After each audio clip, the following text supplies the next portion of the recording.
វីដេអូហ្នឹងមុននឹងចូលទៅកែទៅនេះខ្ញុំសូមប្របាយចំណាប់អារម្មណ៍គ្នាយើងបន្តិចឲ្យមកមើលពីសកម្មភាពខ្ញុំសេរីឡានឲ្យភ្ញៀវអញ្ចឹងណាហើយនឹងអរគុណទៅដល់មួយខ្លាំងមែនតើដែលគាត់បានយកឡានពីខ្ញុំចំនួន2គ្រាប់ហើយក៏ខ្ញុំថែមឲ្យគាត់មួយគ្រាប់ទៀតចំនួនទាំងអស់ពី3គ្រាប់ក៏សម្រាប់បងដែលគាត់អត់ទាន់បានស្គាល់ skin ឡាន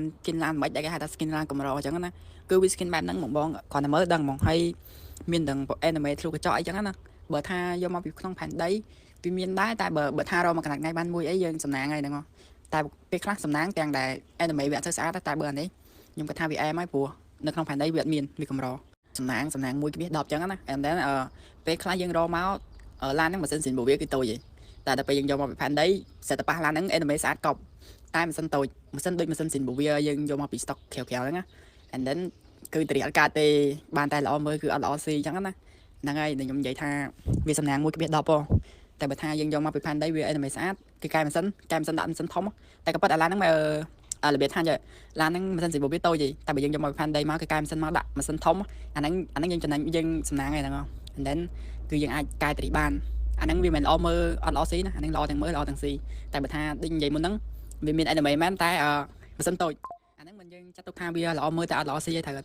ហើយត្រឡប់មកមើល anime ហ្នឹង stock ខ្ញុំវិញ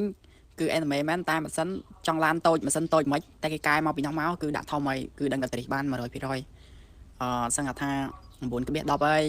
វាដឹងតែត្រីបានហើយ anime ស្អាតហើយយើងអាចកែត្រីបានអញ្ចឹងណាអាហ្នឹងយើងអាចចាប់ទុកបានថាវាល្អមើលល្អទាំងមើលល្អទាំងលេងអញ្ចឹងណាតែបើម៉ាស៊ីនតូចយើងបានតែមើលឃើញ anime ស្អាតទេតែយើងលេងត្រីអីវាមិនកើតទេអាហ្នឹងដូចអត់ន័យដែរហ្នឹងហើយប៉ណ្ណឹងបានហើយប្រហែលចំណាំរំគ្នាយើងឲ្យមកមើលពីសិទ្ធិឡាននេះវិញ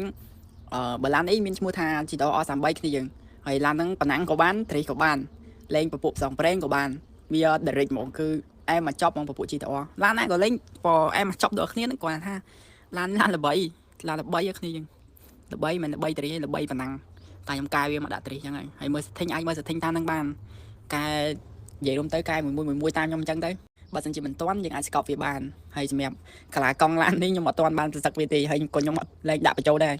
ហើយនឹងប្រសឹកដល់ 0% ហើយកាត់យកមកឲ្យគ្នាយើងមើលចូលទៅកន្លែងត្រីយកហ្មងហ្នឹងហើយដល់ពេលតែខ្ញុំសេះកាឡាកង់វាហើយចាំខ្ញុំទៅលាក់កន្លែងនោះចេញហើយចូលទៅទស្សនាខ្ញុំមើលខ្ញុំត្រីអស់គ្នាខ្ញុំខ្លាចតែ slow ទេទូរស័ព្ទវាអត់សហការមួយខ្ញុំទេអត់តែខ្ញុំចូលទៅត្រីឲ្យគ្នាយើងមើលដាក់វីដេអូតិចតួចដឹងតែវាតាក់យកហ្មងអញ្ចឹងអត់ថាមានសមអីទេសមតែជំនួយគ្នាយើងតិចតួចជាឡានអ្នក1អ្នក2ទៅហើយ and then ស្នុកខ្ញុំសំលុយដូរយកទូរស័ព្ទថ្មីក៏បានទូរស័ព្ទល្អមកត្រីចាច់ជុំគ្នាយើងទស្សនាមើលអ្នកគ្នាហ្នឹងណាហ្នឹងហើយអ្នកទាំងអស់គ្នាហើយវីដេអូយើងក៏កាត់មកដល់ទីបញ្ចប់ហើយបើសិនជាគ្នាយើងស្រឡាញ់ចូលចិត្តខ្ញុំកុំភ្លេចចុច like ហើយនិង subscribe ខ្ញុំអ្នកមួយទៅដើម្បីទទួលបាននូវវីដេអូថ្មីបន្ថែមទៀតជាចុងក្រោយសូមអរគុណដល់អ្នកទាំងអស់គ្នាអរគុណ thank you so much